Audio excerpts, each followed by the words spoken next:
좋지만 그에 관한 지식이 많이 없는 청소년으로서는 굶는 식의 다이어트를 많이 하는데요.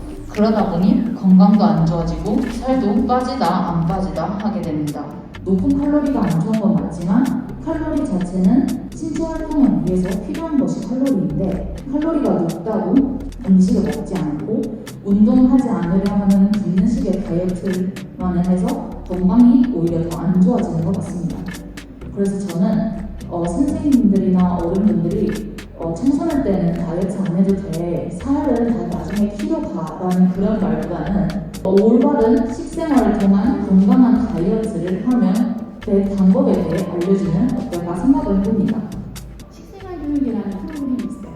그럼 학교에서 신청을 하면 와서 식생활 교육을 해줍니다.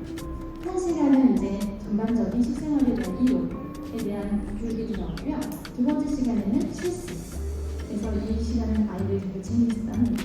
그래서 학교가 실천과 손을 잡고 좀 아이들의 먹거리에 운동 관심을 가지고 운동적으로 나서면 어떨까 하는 생각을 하면서 발표를 마치겠습니다. 감사합니다. 여러 비빔밥도 제가 야채를 좀 잘게 삶아서 올려주고 아이들이 잘 먹더라고요. 그래서 아이들이 근데 우리가 해야 할 일은 아이들이 신선한 야채도 먹고 나물도 섭취하는 것 아닌가 생각해서 그런 것들을 이 신선한 개선 프로그램에서 배워서 적용을 하고 있습니다.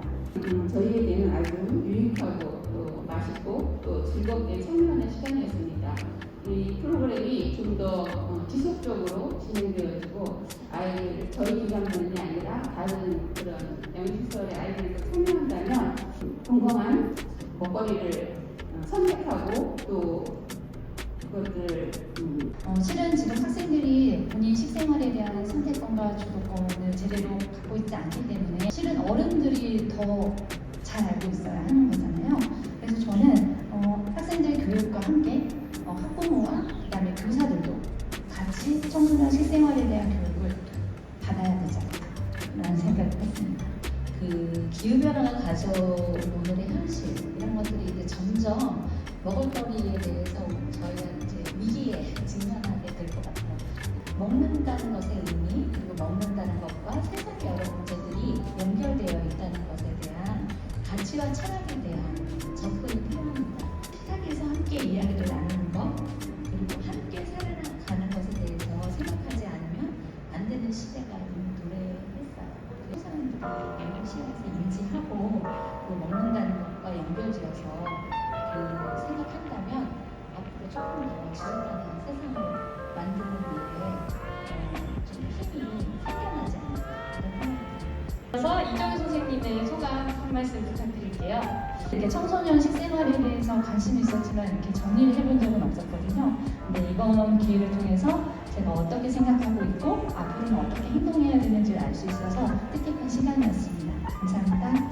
하나, 둘, 셋. 청소년들의 식생활을 응원합니다. 네, 와!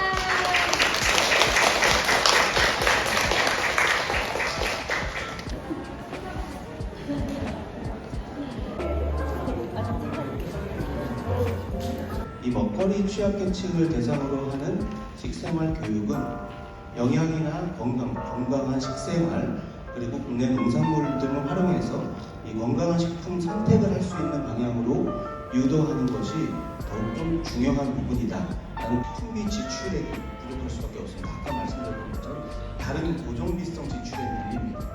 조금 덜 먹어도 괜찮습니다. 그래서 최우수로 지출을 많이 하게 되면 어떤 문제가 발생하냐면 양적으로, 질적으로 식생활이 악화될 수밖에 없습니다. 식생활은 당연히 영양 섭취 불균형에 달할 수밖에 없고요. 그렇게 되면 이런 식생활과 밀접한 질병들에 대한 유병률도 높아질 수밖에 없습니다. 가장 취약계층 식생활과 관련된 기본법을 하나를 만들어서 그것을 중심으로 돌아가는 것이 필요하지 않냐라는 게 배우가 가지게 돼서 머리를 한번 말씀을 좀 나눠보도록 하겠습니다.